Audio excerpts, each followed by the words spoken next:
This just in, authorities have positively identified a woman's body found this morning on Mount Tamalpais. KPIX5's Don Knapp is there. Don, what have you learned?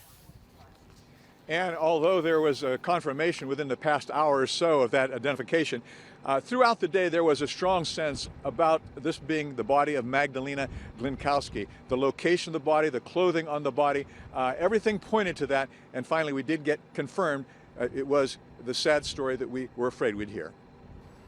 Sheriff's investigators head out to what they're calling, at least for now, the crime scene.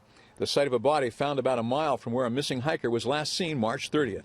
Following a tip from a trail runner, searchers initiated their fifth search for missing hiker 33-year-old Magdalena Glinkowski of Menlo Park.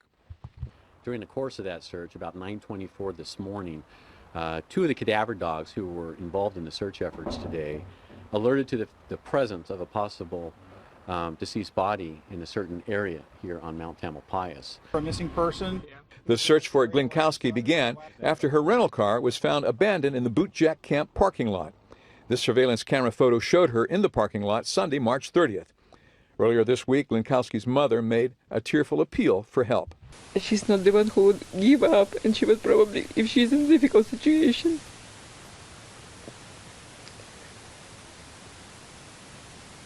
she would fight. Apparently alerted by media reports, a trail runner remembered seeing the woman on that day and contacted the sheriff's office just yesterday. 24 hours later, searchers were back out looking for Glinkowski. So these tracks represent kind of our empirical data of where we searched and where there might be gaps. The trail runner's tip was one of just two possible sightings. So we were able to kind of clarify yesterday afternoon, put her on a social trail, not really that far from where she was found, maybe several hundred yards. It was very steep terrain, very brush filled.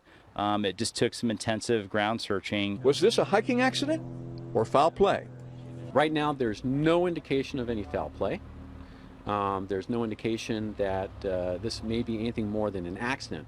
But that final determination is to be made probably in the next 24, 48 hours based on the results of the autopsy by the Marin County Coroner's Office.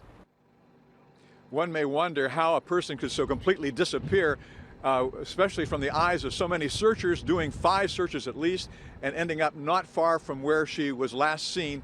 Well, the answer seems to be that there were thousands of acres, thousands of nooks and crannies, and once you step off the trail, you're out of this world.